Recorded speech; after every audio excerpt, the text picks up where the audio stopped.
Kebangkitan Kristus 1 Korintus 15 ayat 1-11.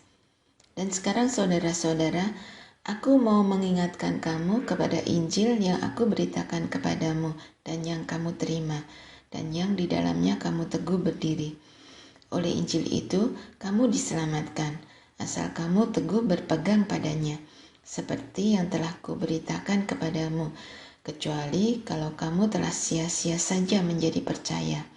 Sebab yang sangat penting telah kusampaikan kepadamu, yaitu apa yang telah kuterima sendiri, ialah bahwa Kristus telah mati karena dosa-dosa kita sesuai dengan kitab suci, bahwa ia telah dikuburkan dan bahwa ia telah dibangkitkan pada hari yang ketiga sesuai dengan kitab suci, bahwa ia telah menampakkan diri kepada Kefas dan kemudian kepada ke-12 muridnya. Sesudah itu ia menampakkan diri kepada lebih dari 500 saudara sekaligus. Kebanyakan dari mereka masih hidup sampai sekarang. Tetapi beberapa di antaranya telah meninggal. Selanjutnya ia menampakkan diri kepada Yakobus, kemudian kepada semua rasul. Dan yang paling akhir dari semuanya, ia menampakkan diri juga kepadaku, sama seperti kepada anak yang lahir sebelum waktunya.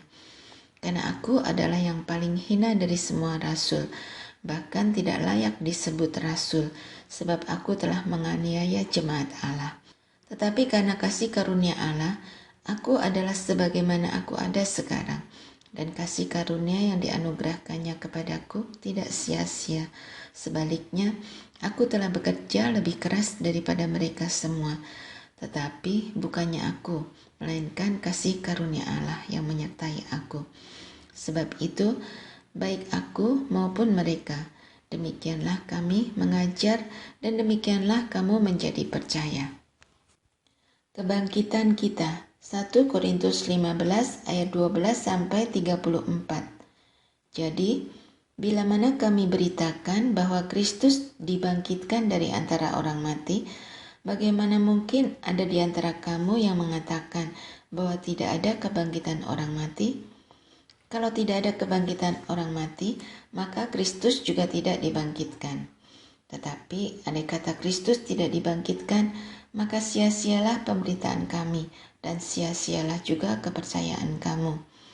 Lebih daripada itu, kami ternyata berdusta terhadap Allah.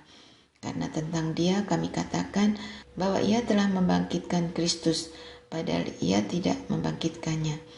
Kalau andai kata benar bahwa orang mati tidak dibangkitkan. Sebab jika benar orang mati tidak dibangkitkan, maka Kristus juga tidak dibangkitkan. Dan jika Kristus tidak dibangkitkan, maka sia-sialah kepercayaan kamu dan kamu masih hidup dalam dosamu. Demikianlah binasa juga orang-orang yang mati dalam Kristus. Jikalau kita hanya dalam hidup ini saja menaruh pengharapan pada Kristus, maka kita adalah orang-orang yang paling malang dari segala manusia. Tetapi yang benar ialah bahwa Kristus telah dibangkitkan dari antara orang mati, sebagai yang sulung dari orang-orang yang telah meninggal. Sebab sama seperti maut datang karena satu orang manusia, demikian juga kebangkitan orang mati datang karena satu orang manusia. Karena sama seperti semua orang mati dalam persekutuan dengan Adam, demikian pula semua orang akan dihidupkan kembali dalam persekutuan dengan Kristus. Tetapi tiap-tiap orang menurut urutannya. Kristus sebagai buah sulung, sesudah itu mereka yang menjadi miliknya pada waktu kedatangannya. Kemudian tiba kesudahannya, yaitu bila mana ia menyerahkan kerajaan kepada Allah Bapa, sesudah ia membinasakan segala pemerintahan, kekuasaan dan kekuatan. Karena ia harus memegang pemerintahan sebagai raja, sampai Allah meletakkan semua musuhnya di bawah kakinya. Musuh yang terakhir yang dibinasakan ialah maut. Sebab segala sesuatu telah ditaklukkan di bawah kakinya. Tetapi kalau dikatakan bahwa segala sesuatu telah ditaklukkan, maka teranglah bahwa ia sendiri yang telah menaklukkan segala sesuatu di bawah kaki Kristus itu, tidak termasuk di dalamnya. Tetapi kalau segala sesuatu telah ditaklukkan di bawah Kristus, maka ia sendiri sebagai anak akan menaklukkan dirinya di bawah Dia. yang telah menaklukkan segala sesuatu di bawahnya, supaya Allah menjadi semua di dalam semua. Jika tidak demikian, apakah faedahnya perbuatan orang-orang yang dibaptis bagi orang mati? Kalau orang mati sama sekali tidak dibangkitkan, mengapa mereka mau dibaptis bagi orang-orang yang telah meninggal? Dan kami juga, mengapakah kami setiap saat membawa diri kami ke dalam bahaya?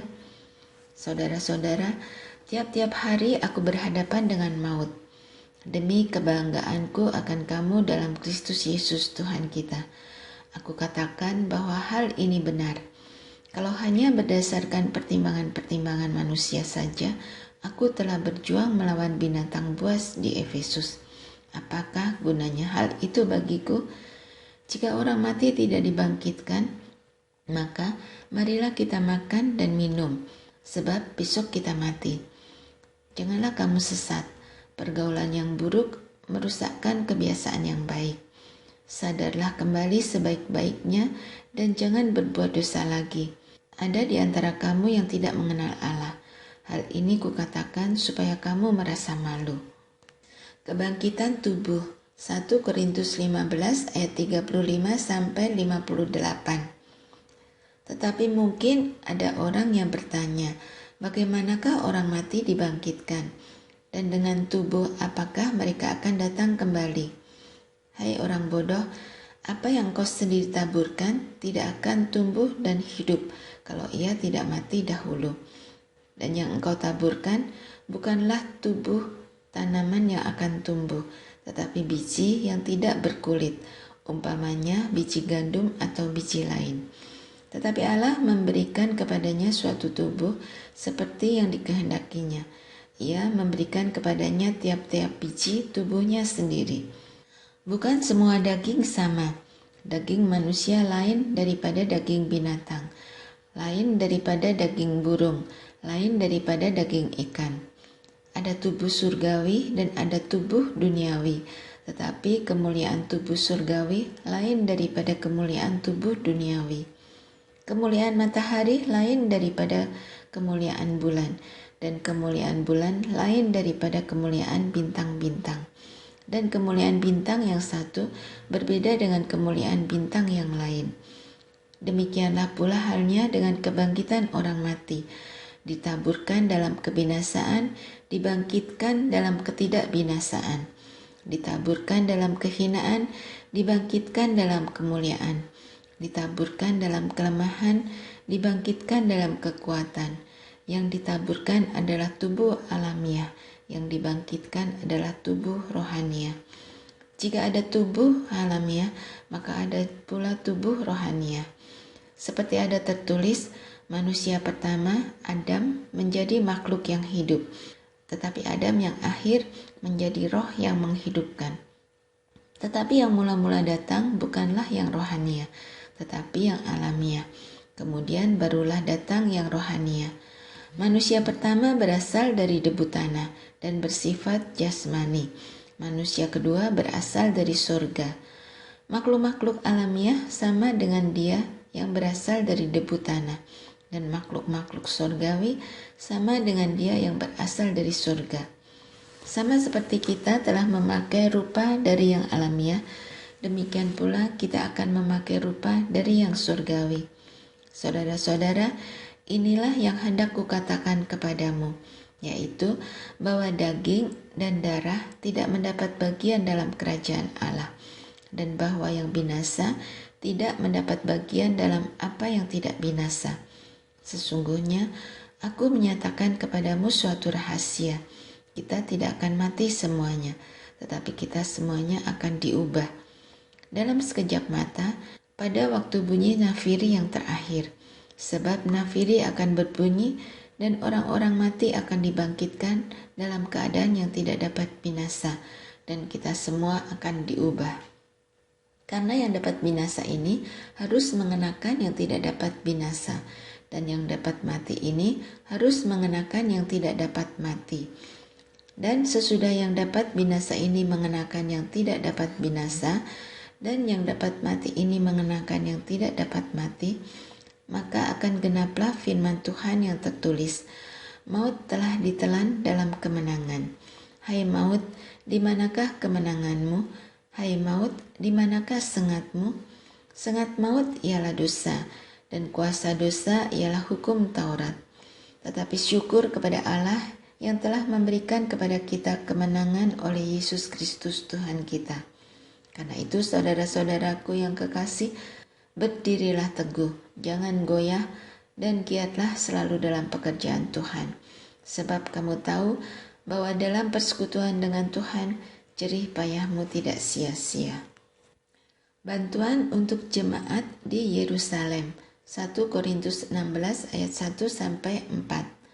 Tentang pengumpulan uang bagi orang-orang kudus, hendaklah kamu berbuat sesuai dengan petunjuk-petunjuk yang kuberikan kepada jemaat-jemaat di Galatia. Pada hari pertama dari tiap-tiap minggu, hendaklah kamu masing-masing sesuai dengan apa yang kamu peroleh, menyisihkan sesuatu dan menyimpannya di rumah, supaya jangan pengumpulan itu baru diadakan kalau aku datang. Sesudah aku tiba, aku akan mengutus orang-orang yang kamu anggap layak dengan surat ke Yerusalem untuk menyampaikan pemberianmu. Kalau ternyata penting bahwa aku juga pergi, maka mereka akan pergi bersama-sama dengan aku.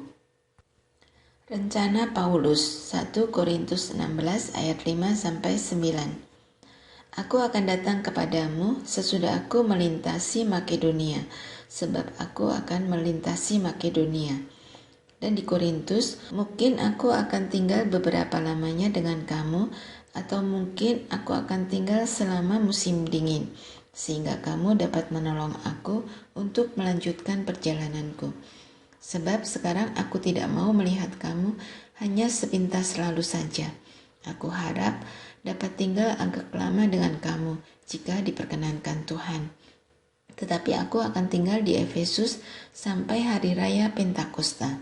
Sebab di sini banyak kesempatan bagiku untuk mengerjakan pekerjaan yang besar dan penting, sekalipun ada banyak penentang. Beberapa pemberitahuan. 1 Korintus 16 ayat 10-18. Jika Timotius datang kepadamu, usahakanlah supaya ia berada di tengah-tengah kamu tanpa takut, sebab ia mengerjakan pekerjaan Tuhan sama seperti aku. Jadi, janganlah ada orang yang menganggapnya rendah, tetapi tolonglah dia, supaya ia melanjutkan perjalanannya dengan selamat, agar ia datang kembali kepadaku, sebab aku di sini menunggu kedatangannya bersama-sama dengan saudara-saudara yang lain.